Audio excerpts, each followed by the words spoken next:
So I wanted to share with you one of the coolest experiences that I have had this year. And doing self-reg work, I get a lot of very cool and humbling experiences, but this one was a tank filler-upper.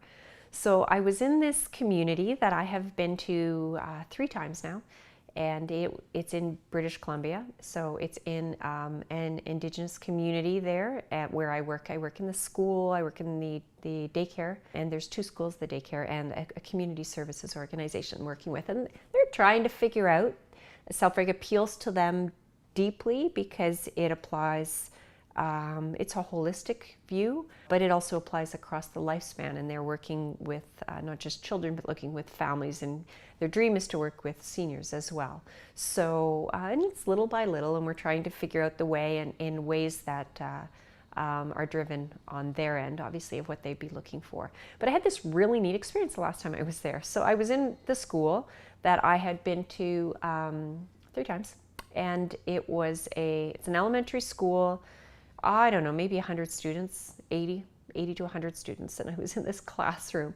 And it was with a teacher who I've been with twice now, and it was just completely changed. I couldn't believe it. I was in another couple of classrooms, and there was differences, and the principal was so, it was like she was in her element while I was there, working with small groups at lunch, and I just felt a real difference in the school. They'd done a lot of decluttering. They'd worked on their environment quite a bit. The team felt way more cohesive, and there's a lot more joy in the school. It was really a profound difference from just 1 year ago. But the most moving moment for me came at the end of the day when I did an interview. It was supposed to be just a 30-second, interview with Roberta, who gave me permission to share it.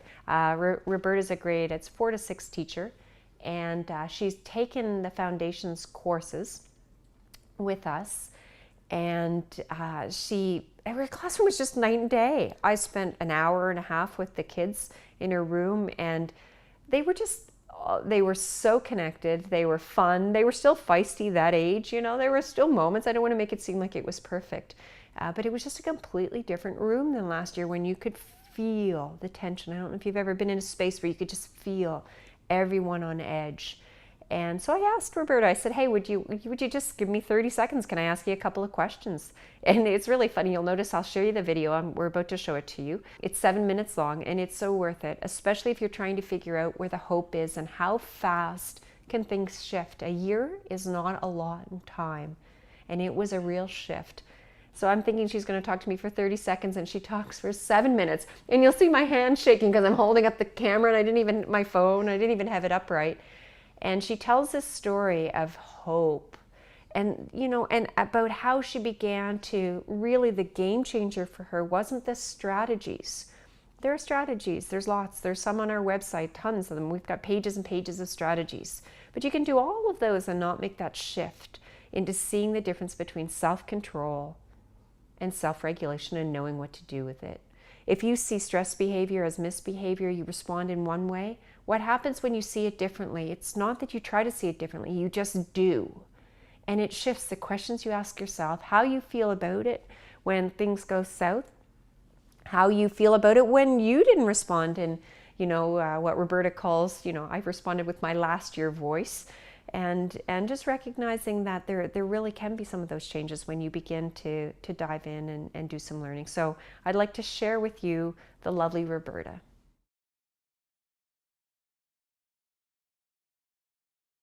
Hi Roberta, so I have just spent the afternoon with your class, and it's my 3rd visit here, and I told you I was just really blown away.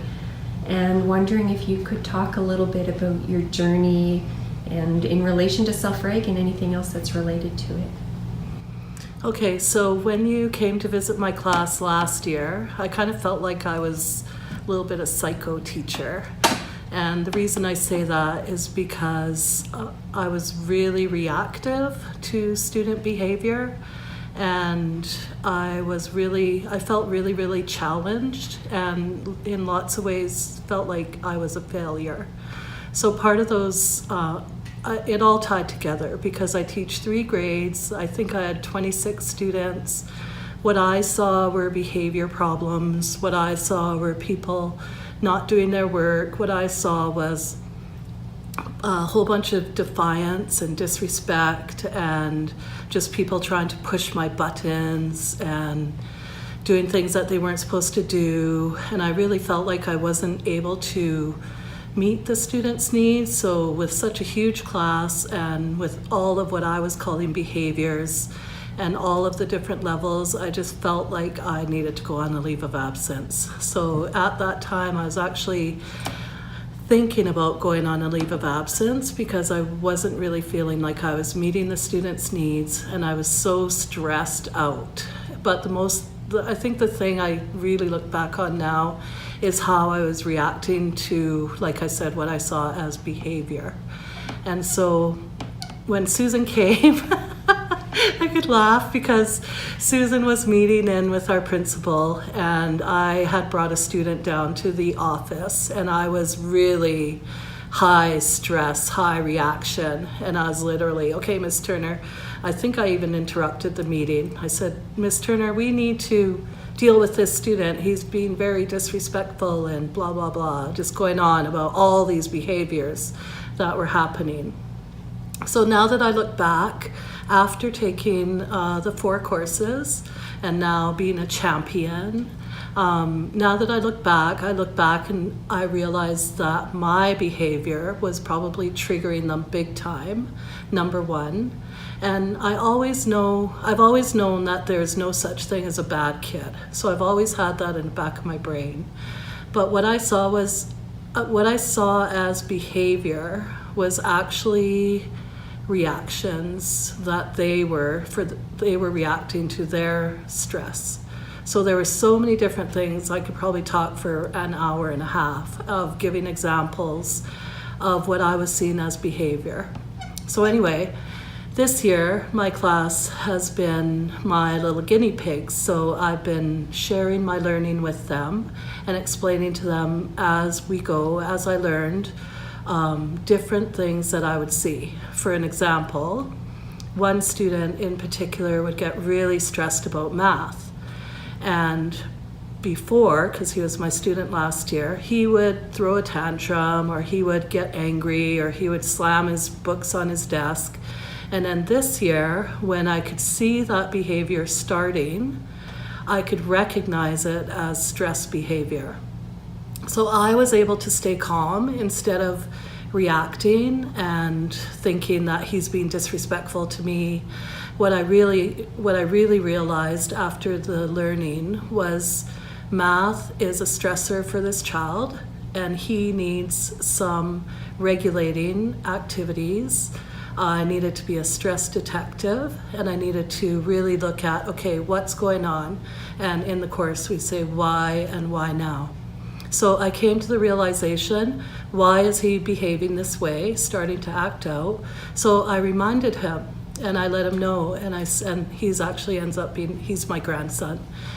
So I let him know, this math is causing you stress.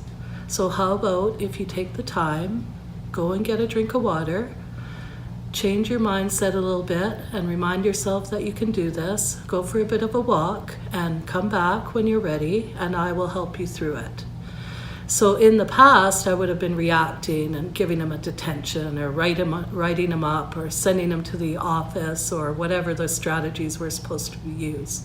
Anyway, once he saw that I understood, he did do the things that I mentioned, and he did come back ready to work and learn. So this year is the total opposite of last year. I'm still not perfect, mind you, but I don't feel guilty. I just remind myself, and I just say, okay, that was a little bit last year behavior, and just remind myself, start again. So I think the self-awareness as well is so important in knowing why I reacted and then what to do differently the next time. So not to feel guilty, but just to remember, okay, you know what your strategies are in order to, get out of my own stress. So needless to say, this student, and actually many of the students, because it's the same with all of them, math is a huge stressor, but they are working really, really well. They know to take a break when they need one. They know to ask for help, because that's part of what was happening. And they are actually really, really confident in math. So there were different things that happened with the one particular student, but he now is successful. He's feeling successful, and we don't see those behaviors anymore as much. And so anyway, my class is totally different. And my class is aware of the courses that I was taking, so when I learned something new, we'd kind of try it out. But I feel like a totally different person. And my class is calmer, I'm calmer, we're actually having fun. So I'm really enjoying my year this year, and it brings me back to when I first began teaching, and I'm happy. You can feel that, you know. And I actually, what you felt I experienced last year, it wasn't my perception, but I understand how you felt it was. But what's interesting is how respectful they were. So what you were looking for in the first place, you know, with just a little bit more looking to try to understand them, and, you know, making space for who they are, and you're actually getting it, because they were incredibly respectful and calm and happy and sweet today, you know, and so lovely, and I was just really blown away. Thank you for sharing, Roberta. So my last words, there is hope. There is hope. There's Thank lots you. of it. Thank you.